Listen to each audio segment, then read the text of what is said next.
Daisy Yardley stood in the depot dust with her last coin sweating in her palm, while half of Mercy Crossing watched her try to buy train ticket east. The bridegroom who had sent for her would not look at her now. The storekeeper's wife whispered that a woman with one carpetbag and no family was trouble wrapped in calico. The ticket agent slid the paper across the counter, and Daisy reached for it like it was the only door God had left open. Then Finley Archer stepped between her hand and that ticket, his hat low, his jaw set, every eye in town turning on him. "Don't run from a lie," he said quietly. "Give me one chance to prove you belong. Before the story begins, tell me where you are listening from tonight. Leave your country in the comments, and if you believe wounded hearts, quiet cowboys, and forgotten women can still find redemption, subscribe for the next Western romance." The train had not even cooled from its long ride across the plains when Daisy Yardley learned that hope could be broken in public. She stood on the platform of Mercy Crossing with prairie dust clinging to the hem of her blue traveling dress, one gloved hand tight around the handle of a brown carpetbag, and the other holding a letter that had been folded and unfolded until the creases were soft as cloth. The letter had promised a home. It had promised a respectable marriage. It had promised that Mr. Lyle Boone, owner of Boone's General Store, required a wife who was steady, Christian-minded, and useful in a growing town. It had not mentioned that he was thin-lipped, gray-eyed, and standing 20 feet away beside his sister, as if Daisy were something spoiled, delivered to the wrong address. "You are Miss Yardley?" he asked. Daisy tried to smile, though the whole platform had gone too quiet. "Yes, sir. Daisy Yardley. I came on the noon train, just as your letter said." Lyle Boone looked at her carpetbag, then at her face, then down at the letter she held. "Where are your trunks?" "I have only this." His sister, Myra Boone, gave a sharp little laugh into her hand. "Only this, Lyle." She crossed two territories with one bag. Daisy felt heat climb her neck. "I wrote that I had little. I was honest." "You wrote you were hardworking," Lyle said, his voice flat. "Not that. You were destitute." A few men near the freight office turned to listen. A woman paused with a basket of eggs hooked over her arm. The ticket agent looked down at his counter, pretending not to hear. Daisy's mouth went dry. "I can sew. I can cook plain meals. I kept books for Mrs. Bell's boarding house in Ohio. I know I am not fine, Mr. Boone, but I did not come under false pretenses." Myra stepped forward and pinched Daisy's sleeve between two fingers. "This dress has been turned twice." Daisy pulled her arm back. "It is clean." "That is not the same as respectable."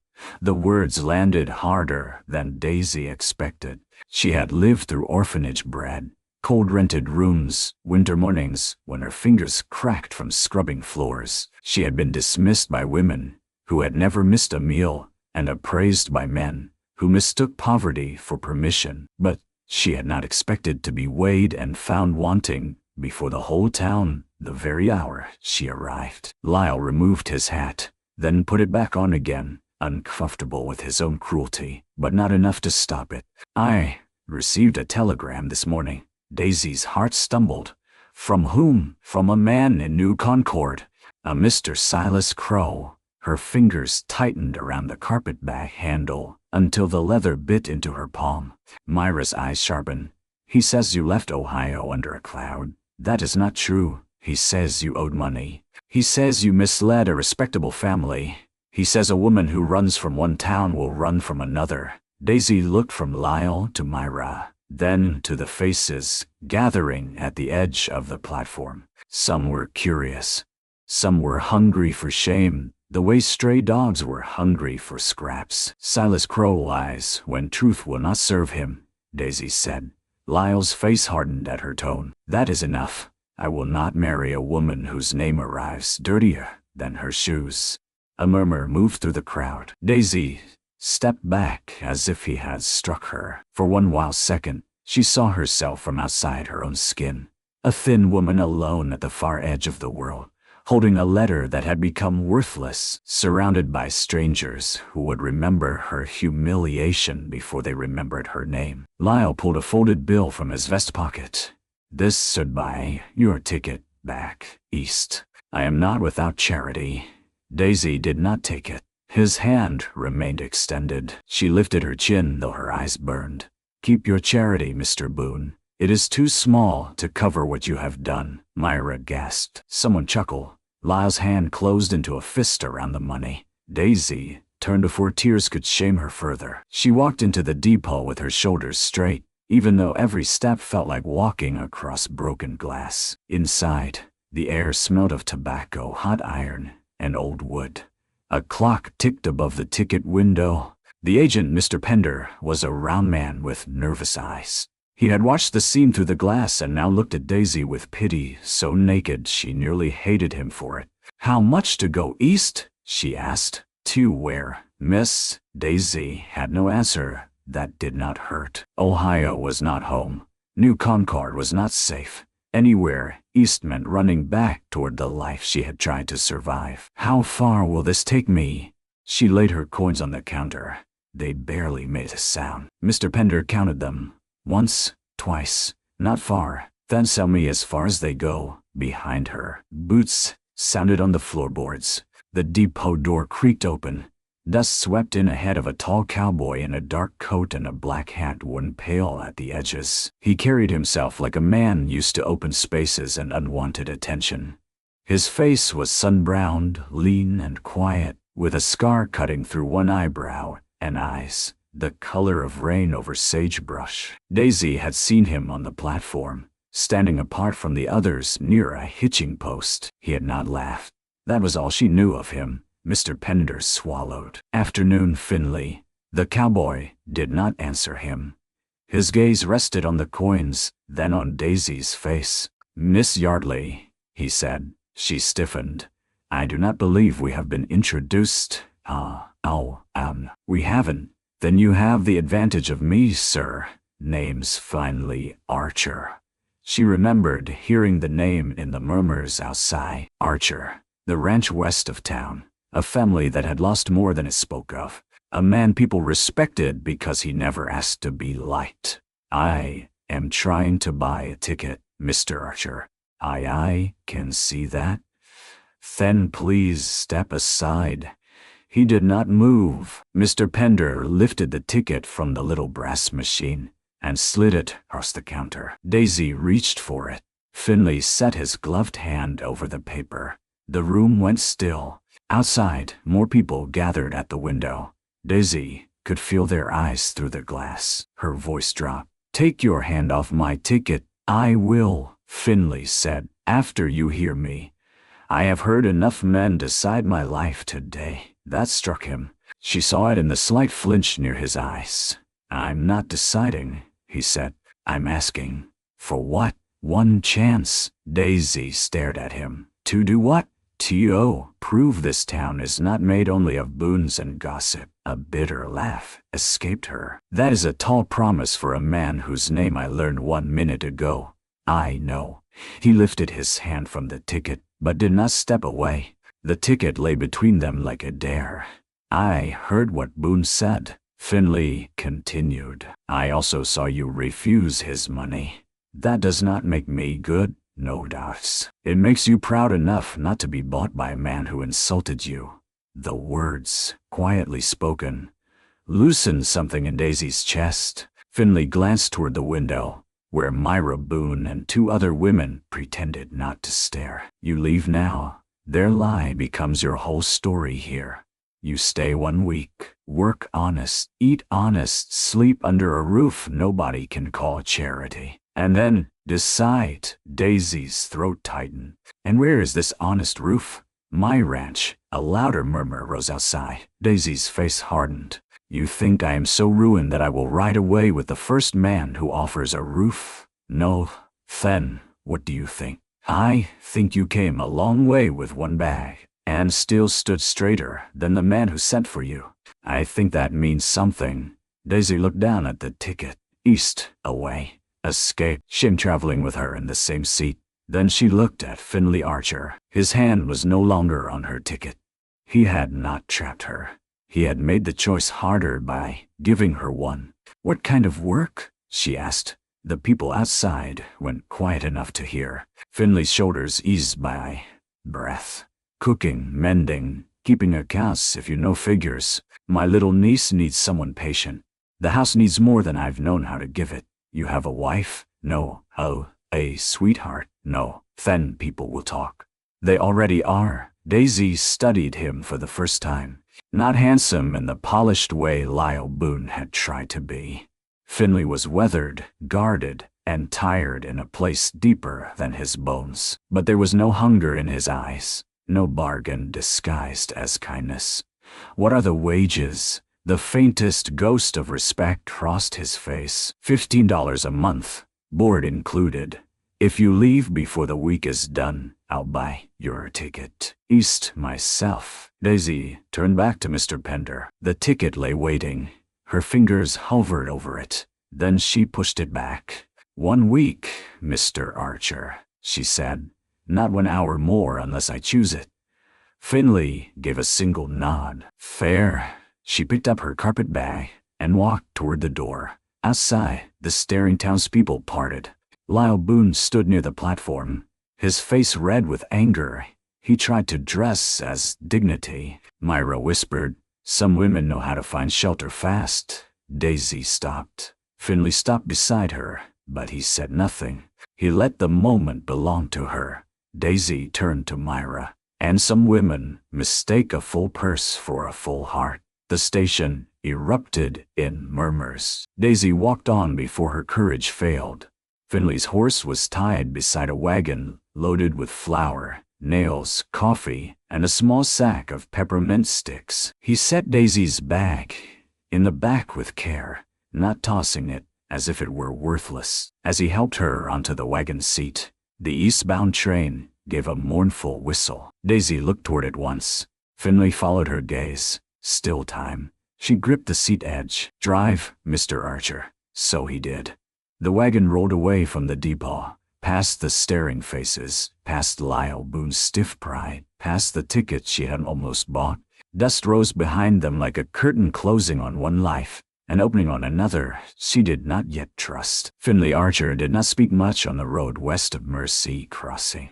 For that, Daisy was grateful. A talkative man would have tried to explain himself, and Daisy had no strength left for explanations. She sat beside him with both hands folded in her lap, watching the town shrink behind them. The mercantile sign swung in the wind. The church steeple flashed white in the sun. The depot roof disappeared last, swallowed by cottonwoods and dust. The prairie opened wide. Daisy had imagined the West as a place with more sky than judgment.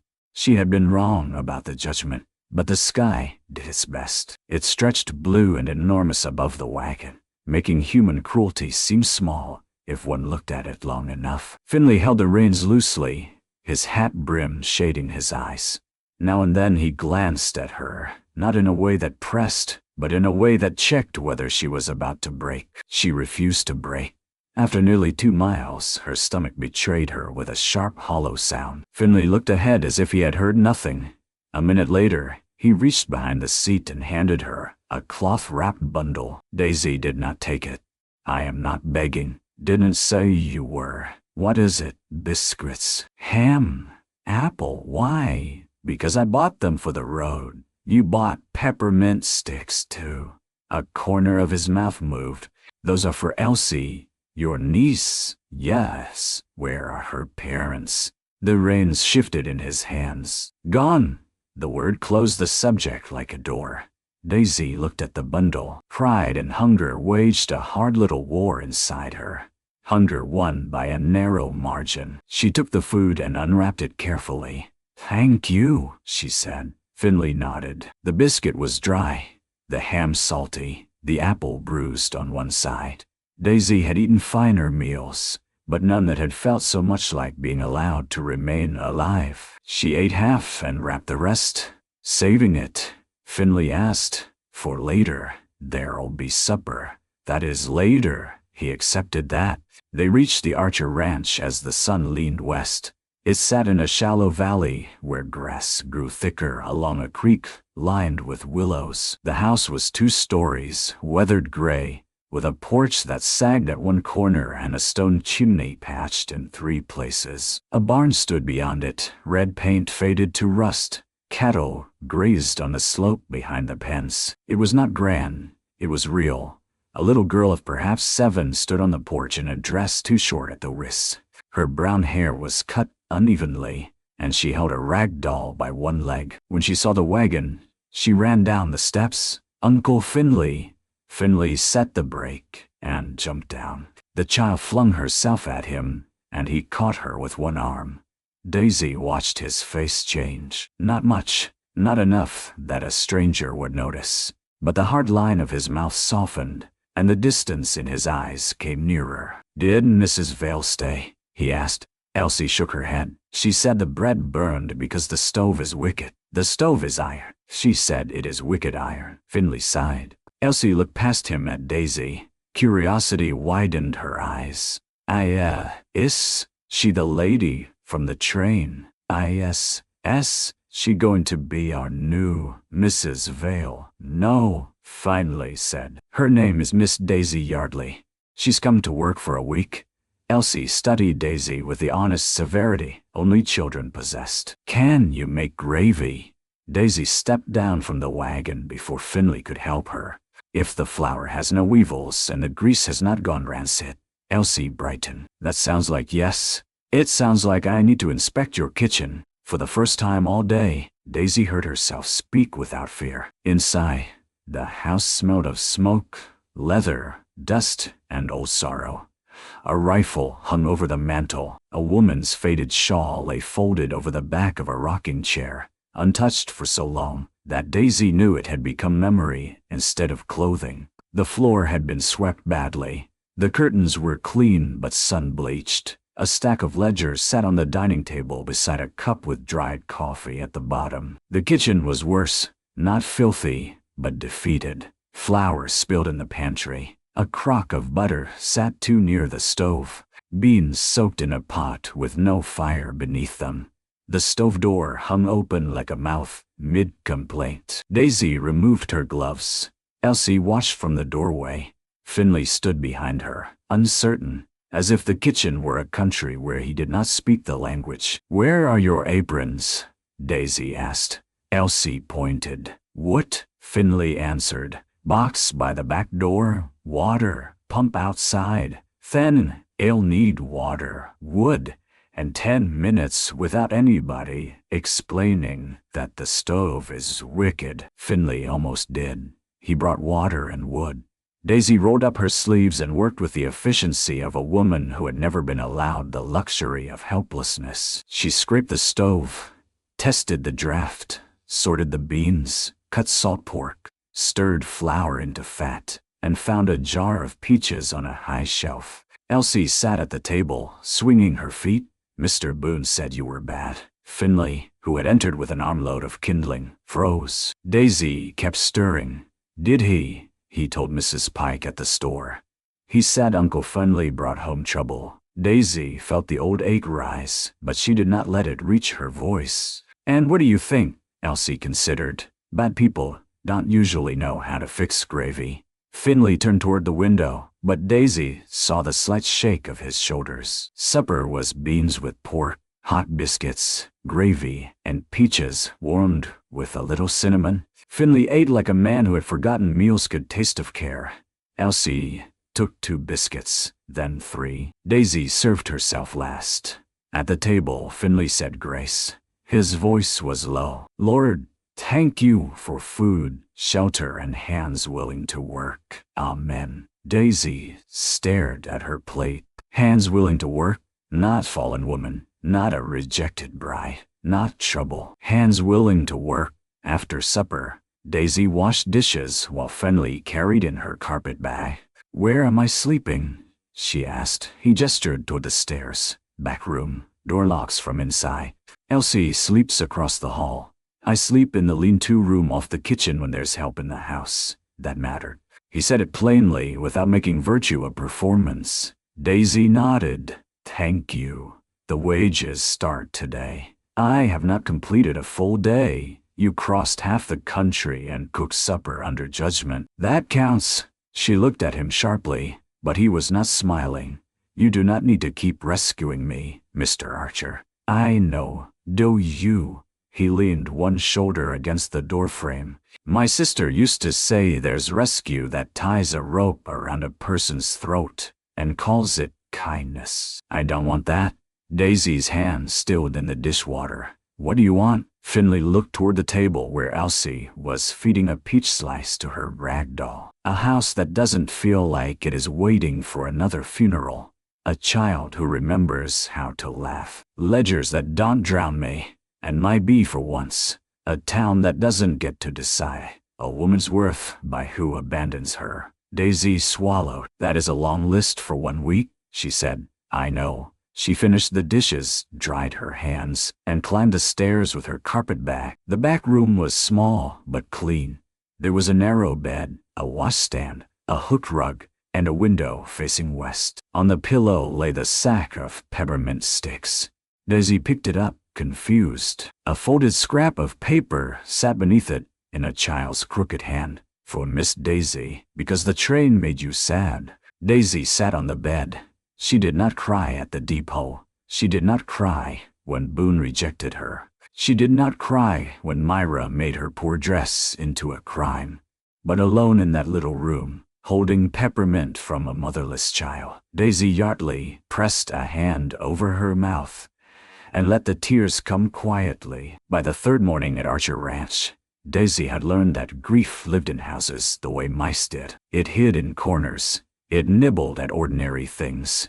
It came out when no one was watching. Finley's grief lived in the unused parlor, where Elsie's mother's sewing basket still sat beneath a window. It lived in the way he paused before saying his sister's name. It lived in the extra cup he never reached for, but never moved from the shelf. Daisy did not ask about it. She had her own grief, and she knew the cruelty of people who opened another person's sorrow simply to satisfy curiosity. Instead, she worked. She rose before dawn, braided her hair, and set coffee to boil. She cleaned the pantry, threw out spoiled meal, and marked a slate with what the house lacked. She patched Elsie's dress cuffs with blue cloth from her own spare petticoat.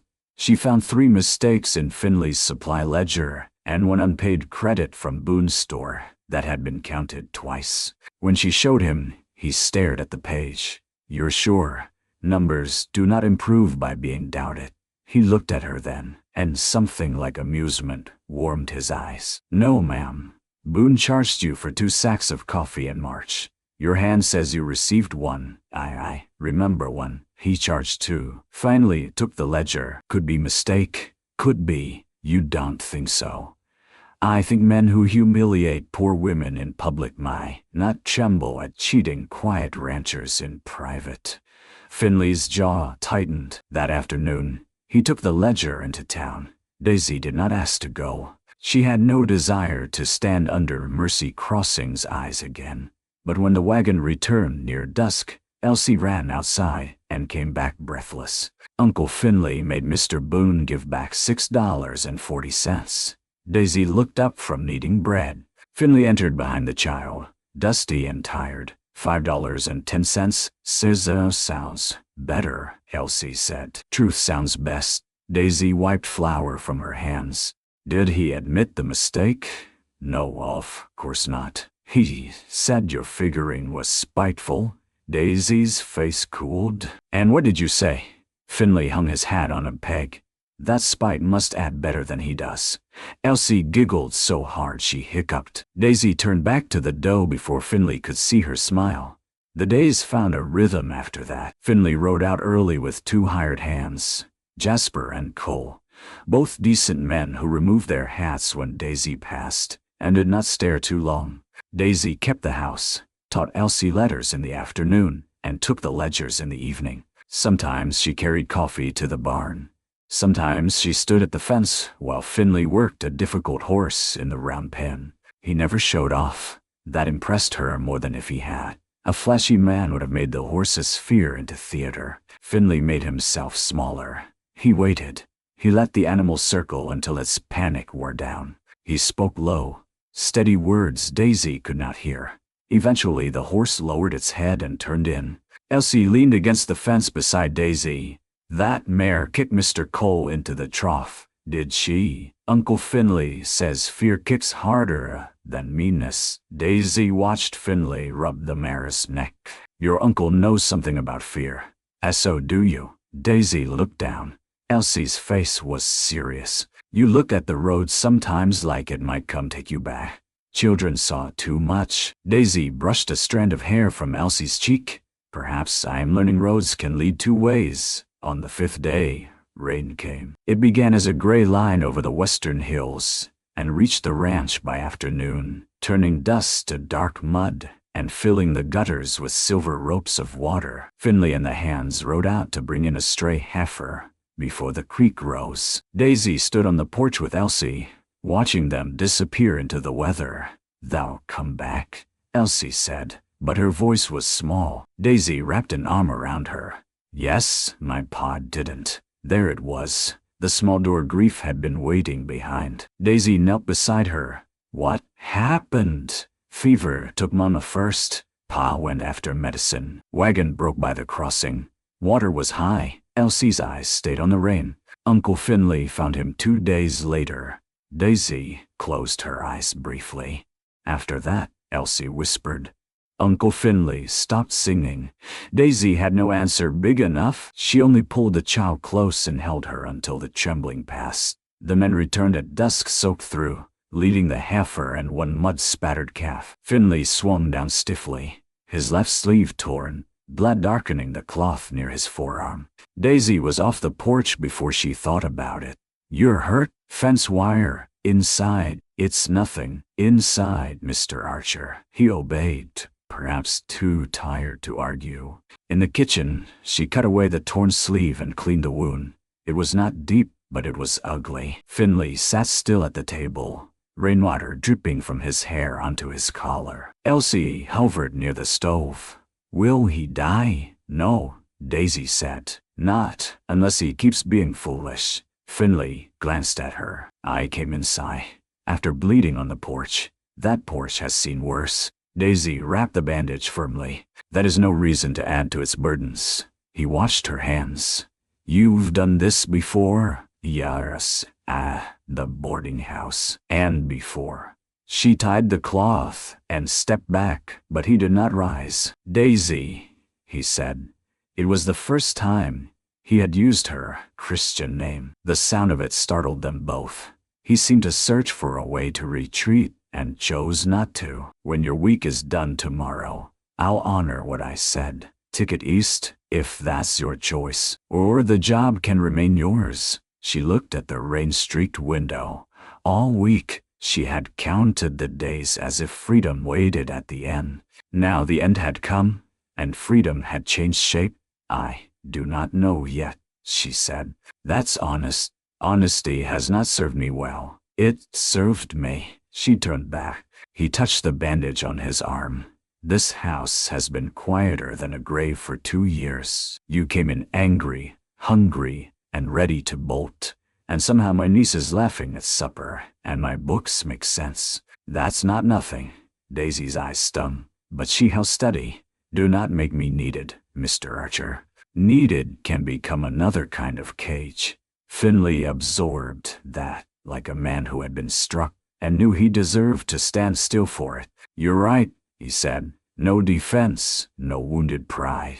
Just agreement." That unsettled her more than argument would have. He rose and picked up his hat. At the back door, he paused. "Then don't stay because we need you. Stay only if there's something here you want." He went out to the lean-to room, leaving Daisy with rain against the windows and a question that would not let her sleep. What did she want? She knew what she feared. She feared the town.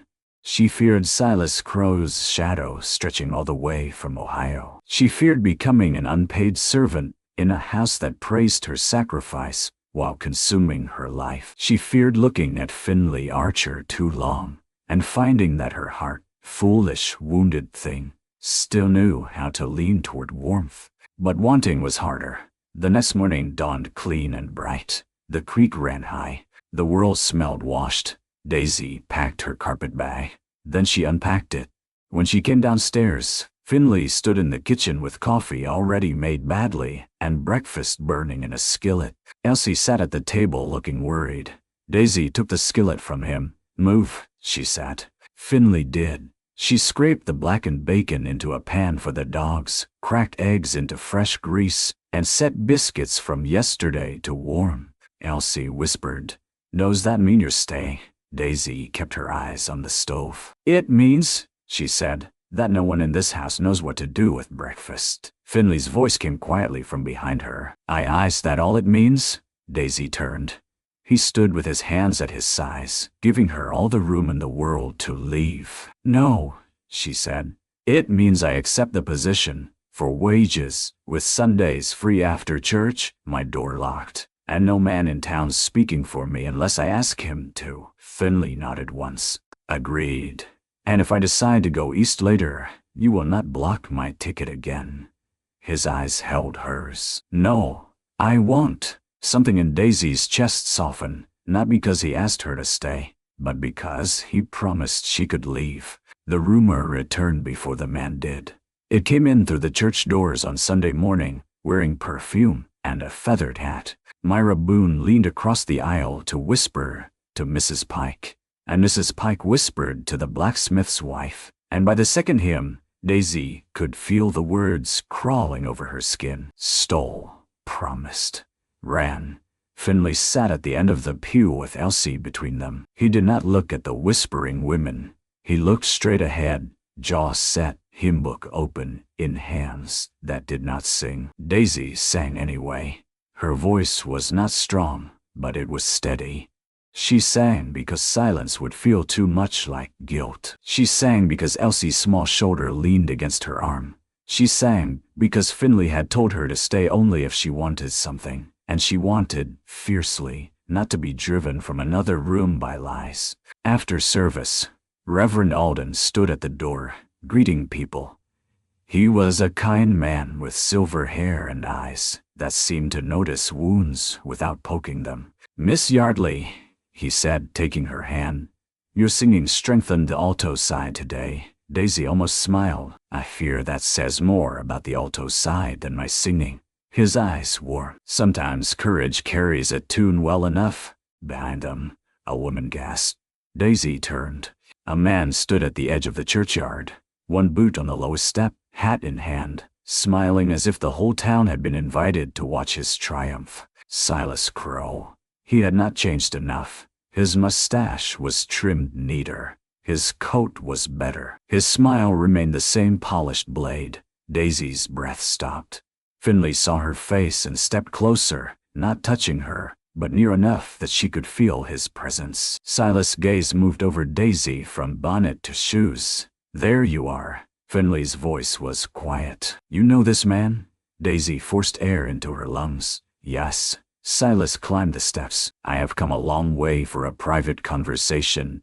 "Daisy, then you have wasted a long journey." A few men chuckled, but Silas only smiled, wider, still sharp. He said, "That tongue caused you trouble back home." Finley's eyes narrowed. "What do you want?"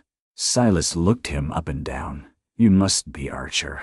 I heard she found a new protector." Daisy stepped forward before Finley could answer. "State your business or leave." "My business is simple.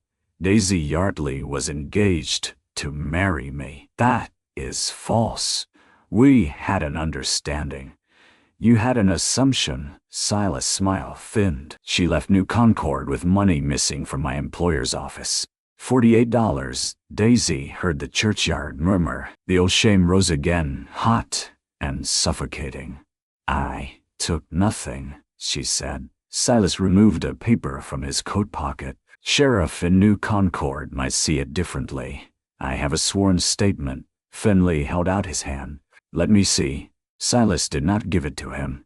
"This is lawful business." Reverend Alden stepped forward. "Then take it to Sheriff Maddox." "Mr. Crow, the church steps are not a courtroom." Silas' eyes cooled. "Gladly." He looked at Daisy. You can come quiet and spare yourself more embarrassment, or you can make these good people watch what kind of woman they took in."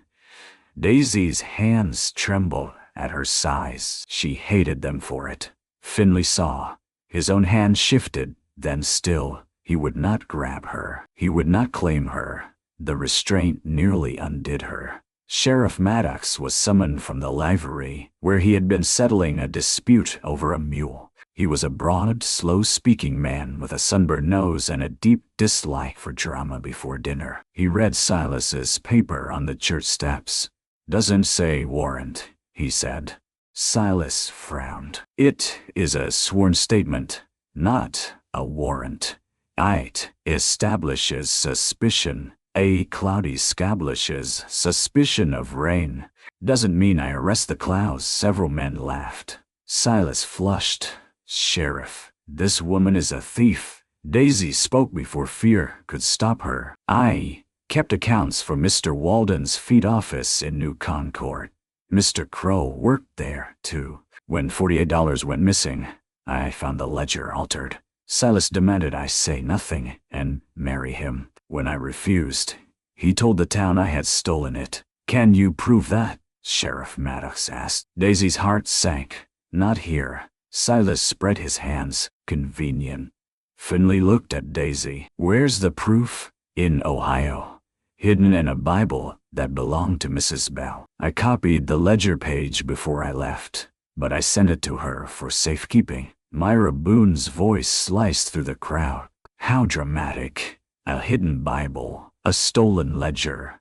Next I'll say, angels carried it." Lyle Boone stood near the fence, watching with an expression Daisy could not read. Finley faced the sheriff. "How long to send a wire? Minutes? How long for a reply?" "Depends if New Concord cares." Silas laughed. "You would take her word over mine." Finley turned to him. "I've watched your mouth move for 5 minutes and trusted you less with every word." The crowd stirred. Sheriff Maddox tucked the paper into his vest. "No warrant, no arrest. But Miss Yardley, I'll ask that you remain in Mercy Crossing until this is settled." Silas' eyes gleamed. That was enough for him. He did not need jail yet. He only needed the town to see a chain around Daisy's name. "I'll take a room at the hotel," he said. "I have patience." Daisy knew that was true. Silas had hunted her with patience before. He knew how to smile at decent people and wait until a woman was alone. As the crowd broke apart, Finley walked Daisy and Elsie to the wagon. Elsie's face was pale. "Miss Daisy didn't steal." "No," Finley said. The certainty in his voice cut Daisy deeper than doubt would have. "How can you be sure?" she asked. He placed Elsie in the wagon, then turned to Daisy. "Because when Boone tried to give you money, you looked at it like poison. That is not proof." "No, Dots. It's knowing. Knowing can be wrong." "Yes. Then, be careful where you spend it, Mr. Archer." His gaze held hers. "I am." The ride home was silent until Elsie fell asleep against Daisy's side. Only then did Finley speak. "Why didn't you tell me?" Daisy watched the road. "Because names like thief stick better when repeated. I asked for honest work, not a spotless past. My past is not soil." "I didn't say it was." The hurt in her chest made her sharp. "Everyone says that before they step away." Finley's hands tightened on the reins. "My wife stepped away." Daisy went still. He had said it so quietly, the wheels nearly swallowed it. "I thought you had not been married," she said. "I said I had no wife." The road dipped toward the creek. Finley kept his eyes ahead. "Her name was Clara. We married young, too young, my baby. She wanted music, lights, a town with dances. I wanted land and cattle and morning work. After Elsie's parents died, I brought the child home. Clara tried for a season. Then she left on an eastbound train with a drummer who sold silver combs." Daisy could not speak. "I went to the depot," he said, "bought a ticket to follow, had it in my hand. Elsie was 4. She stood on that platform holding my coat and asked if I was leaving too. Daisy remembered the way he had blocked her ticket. Now she understood it was not only her life he had seen at that counter. "What did you do?" she asked. "I tore up the ticket." The wagon creaked over stones. Clara died the next winter. Fever in Kansas City. The drummer wrote because he didn't want to pay burial costs. His mouth twisted. Town knows pieces. Enough to pity me. Enough to laugh when they think I can't hear. Daisy's anger softened into something more dangerous. Tenderness. "I am sorry," she said. "So am I." "For what?" "For letting my old wound put my hand over your ticket." Daisy looked down at Elsie's sleeping head. "You moved your hand. Shouldn't have put it there." "No," she said. "You should not have." He nodded. "But," Daisy continued, "I might have taken that train if you hadn't." Finley's eyes flicked to her. "That does not make you right," she said. "No, it makes things complicated." For the first time that day, a tired smile touched his face. Most true things are. Silas Crow did not strike at once. He smiled in town. He attended church the next Sunday and bowed his head like a saint. He bought coffee from Boone's store and praised Myra's bonnet. He told the hotel guests that Daisy had always been clever enough to make men pity her. Within a week, Mercy Crossing had divided itself into two camps. Those who believed Daisy was a wronged woman, and those who found it more entertaining to believe she was dangerous. Daisy kept working. That was her answer to many things. She balanced Finley's accounts until she found the pattern Boone had buried over 2 years. Double charges, inflated freight, credit marked unpaid after cash had been delivered. Nothing large enough to cause a public fight, but enough to bleed a ranch slowly. "You need a new supplier," she told Finley one evening. They sat at the kitchen table after Elsie had gone to bed. A lantern burned between them. Outside, coyotes called from the ridge. "Nearest is Abilene," Finley said. "2 days each way, then make the trip. Can't leave with Silas in town." Daisy closed the ledger. "I will not be the reason your ranch keeps losing money." "You're not, Finley?" He looked up at his name. She used it rarely, and each time it changed the air a little. "I have spent my life being treated like a problem men must solve," she said. "Do not turn your ranch into a shield around me." He leaned back, weary. "I know you're not helpless. Then stop acting as if danger disappears when you stand in front of it."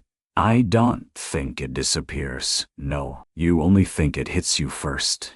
He had no answer. The wire from Ohio had still not come. Sheriff Maddox sent 2 more. Reverend Alden wrote a letter of his own to Mrs. Bell. Every day without proof made Silas bolder. The crisis came on Saturday afternoon at a town auction. A widow named Mrs. Haskett had died, and her belongings were being sold from the steps of the livery to pay debts. Daisy came with Finley and Elsie because Elsie needed a winter coat, and Daisy had heard there might be cloth remnants for sale. She hated the way people picked over a dead woman's life, but the frontier often made grief practical. The auctioneer lifted quilts, pots, chairs, a cracked mirror, a trunk of old books. Then he held up a small lap desk. Daisy's breath caught. It was not Mrs. Haskett's. It could not be. She knew that cherrywood lid, the brass corner, bent from a fall, the dark ink stain near the hinge. Her lap desk, the one she had left in New Concord with Mrs. Bell, the one that had held her copied ledger page before she hid it in the Bible. Silas stood near the hotel porch, watching her. Finley noticed at once. "What is it?" "That desk was mine." The auctioneer called. "Oh, give $1. Daisy stepped forward. "That belongs to me." A ripple moved through the crowd. Silas spoke lazily. "Careful, Daisy. First money, now furniture." Her hands went cold. The auctioneer frowned. "It came with Mrs. Haskett's goods." Silas smiled. "I saw a peddler sell her that desk 2 days before she died.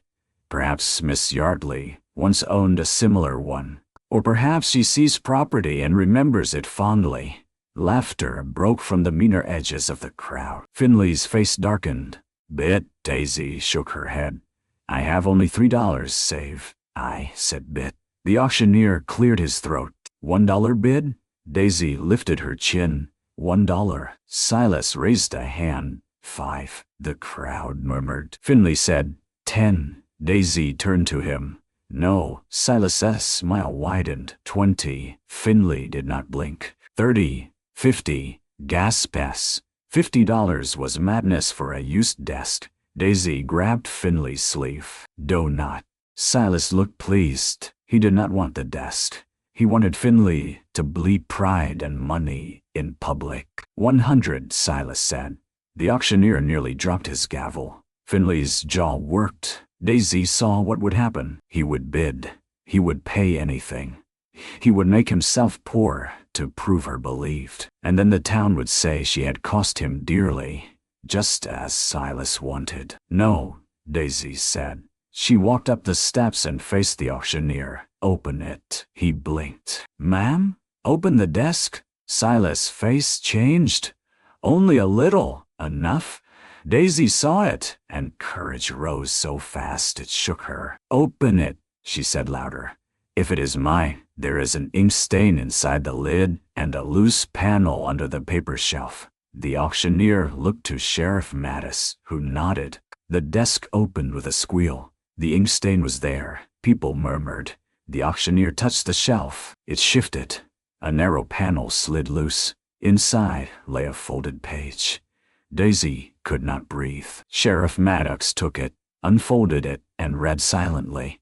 Then his brows rose. Silas stepped off the porch. That is private property. The sheriff looked at him. Yours? No, but... Then hush, he read aloud. It was Daisy's copy, written in her hand, of Mr. Walden's ledger from New Concord. The figures showed the missing $48 entered under Silas Crow's initials, then scraped and altered. Silas lunged. Finley moved first. He caught Silas by the coat and drove him back against a hitching post. Horses startled. Women cried out. Silas swung and caught Finley on the mouth. Finley hit him once, hard enough to drop him into the dust. Sheriff Maddox put a pistol in the air. Enough. Silas wiped blood from his lip. That paper proves nothing. No, Daisy said. Every face turned to her. She stepped down from the livery steps with the copied ledger page in her hand. Her voice shook, but it carried. It proves I told the truth when no one wished to hear it. It proves Mr. Crow had reason to ruin me. It proves Mr. Boone received a telegram from a liar and chose cruelty before questions. And it proves I am done running from men who count on my shame to keep me quiet. The town was silent. Daisy turned to Silas. You wanted me on a train because you thought distance would bury the truth. It did not. Silas' eyes filled with hatred. You think this ends it? No, Sheriff Maddox said. I do. He pulled Silas to his feet. Until New Concord answers proper, you're staying where I can find you. Silas was taken toward the jail, cursing now, all polish gone. Lyle Boone stood rigid near the store steps. Myra had gone pale beneath her feathers. Finley came to Daisy with blood at the corner of his mouth. You all right? He asked. Daisy looked at him, then at the crowd, then at the lap desk that had carried her truth across miles she had thought lost forever. No, she said honestly. But I am standing. Finley's eyes softened. Yes, you are. That evening, back at the ranch, Daisy cleaned a cut on his lip while Elsie slept. You should not have hit him, she said.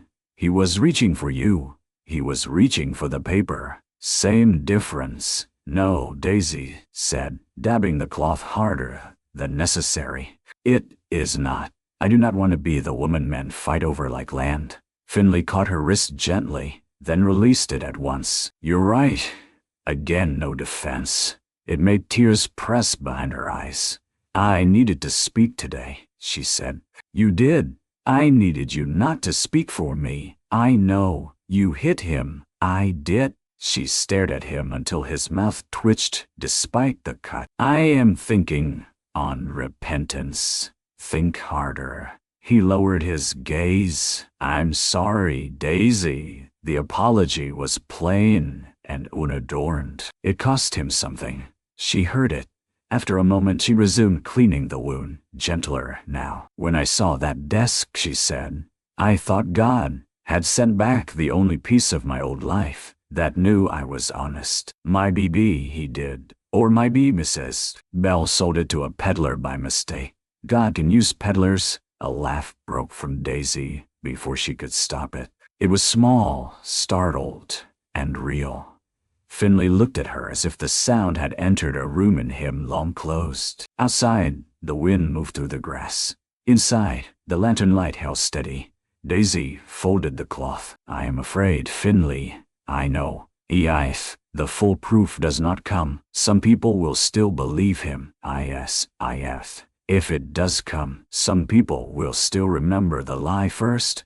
Then, how does a person ever become clean again? Finley was quiet a long while. Then he said, My BB clean isn't the point. Daisy looked up. Maybe the point is standing in the same place long enough for the people who matter to see what dirt washes off and what stays gold. Her throat tightened. That is almost pretty, she said. I apologize. She smiled through the ache. He grew serious. Daisy, when this is settled, I won't ask you to stay because of Elsie, or the ledgers, or because Boone wronged you. I won't put a hand over any ticket, but I would ask if I earn the right for one chance. She could barely breathe. To prove I belong? No, he said softly. You already do. One chance to build a home where you can believe it. Daisy looked at the man before her, bruised, humbled, trying. Her heart moved toward him, and this time she did not run from it. Earn it, then, she whispered. Finley nodded, as solemn as if she had given him a sacred task. I will. The final telegram arrived on a Wednesday morning, while Daisy was hanging sheets on the line. Sheriff Maddox wrote out himself. Daisy saw the dust first, then the badge, flashing in the sun. Her hands went numb around a wet sheet. Finley came from the barn, wiping his hands on her rack. Elsie ran from the porch and stopped halfway, sensing from the adults' faces that this was no ordinary visit. The sheriff dismounted and removed his hat. For one terrible second, Daisy thought the law had come to carry her away after all. Then Sheriff Maddox smiled. Miss Yardley, he said. New Concord found your Mrs. Bell. Daisy gripped the clothesline. She still had the Bible, still had the original ledger copy tucked inside. Mr. Walden confirmed Silas Crow was dismissed after you left, though he was too proud to admit he blamed the wrong person. There's also a warrant coming for Crow on fraud and intimidation. The sheet slipped from Daisy's hands into the dirt. Elsie shouted, She didn't steal. The sheriff laughed. No, she did not. Finley closed his eyes briefly, and when he opened them, Daisy saw relief move through him like sunrise. She stood very still. For so long, innocence had been something she knew alone. Now it had arrived on paper, stamped and witnessed, as if truth had finally put on boots and crossed the country. Thank you, she managed. Sheriff Maddox handed her the telegram. Town meeting tonight. Reverend Alden asked for it. Boone will be there. Daisy's stomach tightened. Finley stepped closer. You don't have to go. Daisy looked at the telegram, then at the sheet lying in the dirt. Yes, she said, I do. That evening, Mercy Crossing filled the church, not for worship, not exactly, for reckoning.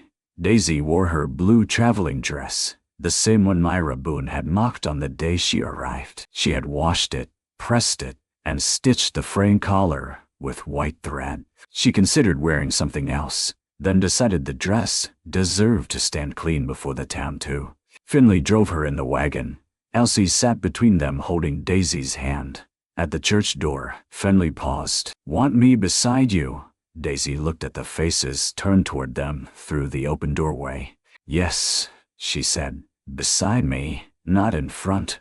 His expression changed, tender and proud. Beside you. They walked in together. Reverend Alden stood at the pulpit with Sheriff Maddox. Lyle Boone sat in the front pew, stiff as fence wire. Myra sat beside him, lips pressed white. Silas was absent, locked in the jail until the marshal could take him east. The Reverend lifted a hand. The whispers die. We gathered, he said, because a wrong done publicly ought not be corrected privately. Daisy felt those words settle over the room. Sheriff Maddox read the telegram aloud. He read slowly, every word clear. Mrs. Bell's statement, Mr. Walden's confirmation, the warrant, the proof that Silas had lied. When he finished, the room remained silent. Reverend Alden looked at Lyle Boone. Mr. Boone, you sent for Miss Yardley to come here as your intended wife. You rejected her before witnesses on the strength of a liar's accusation. Have you anything to say before those same witnesses? Lyle stood. For a moment, Daisy thought pride would choke him. Then he turned. I was wrong, he said. The words were stiff, but audible. He looked at Daisy. Miss Yardley, I wronged you. Daisy held his gaze. She had imagined this moment for weeks. In some imaginings, she spoke sharply enough to cut him down. In others, she turned away and left him begging. But now that the moment had come, she felt only tired of carrying him. You did, she said. Lyle swallowed. I ask your forgiveness. Daisy's hand tightened around Elsie's. Forgiveness is not the same as trust, she said. No, I will not marry you. A ripple of startled laughter moved through the church. Not cruel this time, but released. Lyle flushed. I understand. And you will correct every account you cheated from Archer. His face went pale. Finley looked at her, surprised. Daisy continued, voice steady.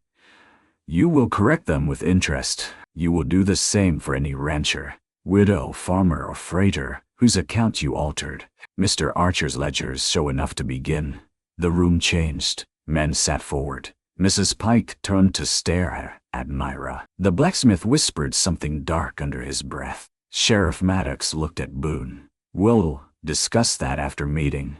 Lyle sat down slowly, undone not by Daisy's anger, but by her accuracy. Reverend Alden's eyes shone. Miss Yardley, would you like to speak? Daisy looked around the church. The first day, these people had watched her shame as entertainment. Some had believed the worst because it was easier. Some had stayed silent because silence cost nothing. But some had also changed. Jasper and Cole sat near the back, hats in hand. Mrs. Haskett's neighbor nodded at her kindly. Mr. Pender, the ticket agent, stood by the door with wet eyes. Daisy stepped into the aisle. My name is Daisy Yardley, she said. I came here with one carpet bag and a letter. Some of you decided that was enough to measure me. It was not. I have been poor, frightened, proud, and sometimes foolish. I have never been a thief. No one moved. I thought leaving on that eastbound train would save me from shame. Mr. Archer asked me for one chance to see whether I belonged here. I was angry at him for that. She glanced at Finley. Some days I still am. A soft laugh moved through the room. Finley's mouth curved. But I learned something. Belonging is not given by a town, or a husband, or a clean rumor. It is built by truth, by work, by people who stand beside you when lie would be easier, and by the courage to remain when running would hurt less. Her voice trembled, but did not break. I am not asking Mercy Crossing to give me a place. I am telling you I have taken one. Silence held for one heartbeat. Then Elsie began clapping. One small pair of hands. Finley joined. Then Reverend Alden. Then the sound spread through the church. Not wild, not festive, but solemn and strong. Daisy stood in the aisle with her patched blue dress and lifted chin, and for the first time, since she had stepped off the train, Mercy Crossing looked at her and saw the woman instead of the shame. After the meeting, people came to apologize. Some did it well, some poorly. Daisy accepted what was honest and let the rest fall away. Mr. Pender approached last, twisting his hat. Miss Yardley, I still have that ticket form. Never issued proper. I kept thinking about it. Daisy smiled faintly. Did you? Yes, ma'am. If ever you need one, I'll see it done right. Finley stood near the wagon, close enough to hear, far enough not to interfere. Daisy looked at him. He did not move, did not speak, did not block the way. The next morning, Daisy went to the depot, alone. The platform looked smaller than it had that first day. The dust was the same. The rails were the same. The eastbound train was due by noon, its smoke already smudging the horizon. Mr. Pender saw her enter and straighten. "Miss Yardley, I would like to buy a ticket east." His face fell, but he nodded with professional care. "How far?" Daisy laid money on the counter. Money she had earned. As far as this goes." He printed the ticket and slid it to her. She picked it up. No hand covered it. No cowboy stood between her and escape. Daisy walked outside and stood on the platform as the train came in with a scream of brakes and a sigh of steam. Passengers leaned from windows. A conductor called for boarding. She held the ticket until the paper warmed in her palm. Then she turned. Finley stood across the road by the hitching post, exactly where he had stood the first day. His horse waited behind him. His hat was in his hands. He had come, but he had not crossed to stop her. Daisy walked to him. "I bought a ticket," she said. "I see that. You promised not to block it." "Yes." "Are you going to ask me to stay?" His eyes held all the things he had learned not to force into words. "I'm going to ask for the chance I've been trying to earn," he said. "Not because you're ashamed. Not because Elsie needs you. Not because the house runs better with you in it, though Mercy knows it does. I'm asking because I love the woman who stood in a church and took her name back. I love your courage, your temper, your figures, your biscuits, and the way you make room for sorrow without letting it rule the table." Daisy's throat tightened. Finley took one step closer, then stopped. "If you board that train, I will not follow. If you stay, I will spend my days proving this is your home by choice." The conductor shouted, "All aboard." Daisy looked at the train. East waited. The old life, the old fear, the old habit of leaving before she could be left. Then she looked at Finley Archer, who had once put his hand over her ticket because his own wound had taught him the terror of departure, and who now loved her enough to leave the ticket free. Daisy held it out. Finley did not take it at first. She smiled through tears. "It is not a test. I'm giving it to you." His hand closed around the ticket. "What do you want me to do with it?" he asked. "Keep it," she said. "So we both remember I could have gone." The train whistle blew. "And didn't?" he asked. "And chose not to." Finley's face changed then. The guarded places broke open, and the man beneath looked almost young. Daisy stepped closer. "I love you too, Finley Archer. Not because you rescued me, because you learned how not to." He bowed his head until his forehead touched hers. Right there by the depot road, with steam rolling behind them and half the town pretending not to watch, Finley Archer held Daisy Yardley, as if holding a promise he had no right to command and every intention of honoring. They married in October, when the cottonwoods turned gold. Daisy wore a cream dress sewn by her own hands, with blue stitching at the collar from the same cloth she had used to mend Elsie's sleeves. Reverend Alden spoke of love as a dwelling built plank by plank. Sheriff Maddox cried and denied it. Mr. Pender gave them a polished frame containing the unused eastbound ticket, pressed flat behind glass. Lyle Boone did not attend. He was too busy correcting accounts under the sheriff's supervision. Myra left town before winter. Silas Crow went east in handcuffs on the very train Daisy had once meant to take. At Archer Ranch, the house changed slowly. Not into a place without sorrow.